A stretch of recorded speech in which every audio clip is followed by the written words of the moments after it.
Hi friends.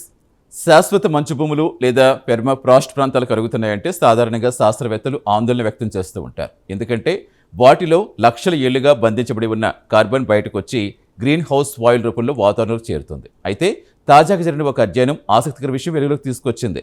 Permafrost కరుగుదల వల్ల carbon విడుదల మాత్రమే కాదు, వాతావరణంలో కార్బన్ డయాక్సైడ్ తగ్గించే ఒక సహజ భౌగోళిక ప్రక్రియ కూడా బలపడుతున్నట్టుగా సైంటిస్టులు గుర్తించారు. అసలు ఈ అధ్యయనంలో బయటపడిందేంటో ఇప్పుడు తెలుసుకుందాం. స్వీడన్లో ఉమేయా యూనివర్సిటీ, చైనాలో ఈస్ట్ చైనా నార్మల్ యూనివర్సిటీ సైంటిస్టులు ఈ అధ్యయనం చేశారు.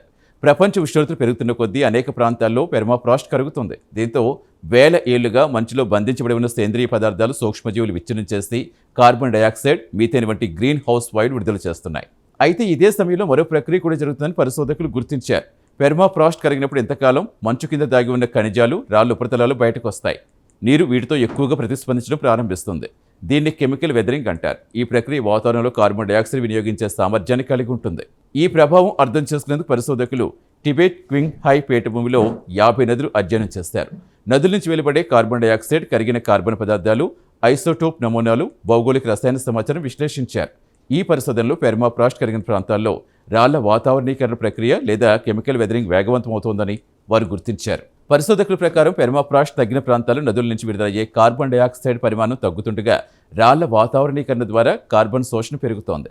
కొన్ని ప్రాంతాల్లో ఈ ప్రక్రియ నదుల నుంచి వెలువడే మొత్తం కార్బన్ డయాక్సైడ్ పూర్తిగా భర్తీ చేసే స్థాయికి చేరుకున్నట్టుగా వారు గుర్తించారు. అధ్యయనం ప్రకారం పరిశీలించిన మొత్తం ప్రాంతంలో సగటున నదుల కార్బన్ డయాక్సైడ్ ఉద్గారాల్లో సుమారుగా 35% రాళ్ల వాతావరణీకరణ ద్వారా జరిగే కార్బన్ శోషణ సమతుల్యం చేస్తోంది. ముఖ్యంగా నిరంతర పెర్మాఫ్రాస్ట్ ఉన్న ప్రాంతాల్లో ఈ ప్రభావం తక్కువగా ఉండగా విడివిడిగా మాత్రమే పెర్మాఫ్రాస్ట్ మిగిలిన ప్రాంతాల్లో కార్బన్ శోషణ 100% మించి నమోదైన సందర్భాలు కనిపించాయి. అయితే దీన్ని వాతావరణ మార్పులకు పూర్తిస్థాయి పరిష్కారంగా భావించకూడదని సైంటిస్టులు హెచ్చరిస్తున్నారు.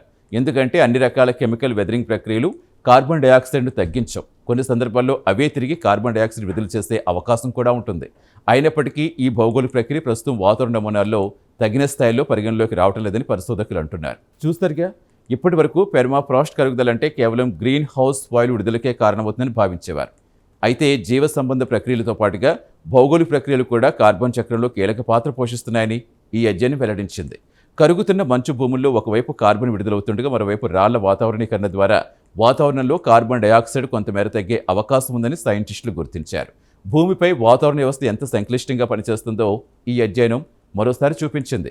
భవిష్యత్తులో ఇలాంటి మరిన్ని అధ్యయనాలు వాతావరణ మార్పులను ప్రభావితం చేస్తే సహజ ప్రక్రియల గురించి మరిన్ని కీలక విషయాలు వెలుగులోకి తీసుకురావచ్చని పరిశోధకులు భావిస్తున్నారు. ఈ ప్రత్యేక కథనంపై మీ అభిప్రాయాలు కామెంట్ ద్వారా తెలపండి. వీడియో నచ్చితే లైక్ చేసి ఛానల్ సబ్స్క్రైబ్ చేయండి. Thank you.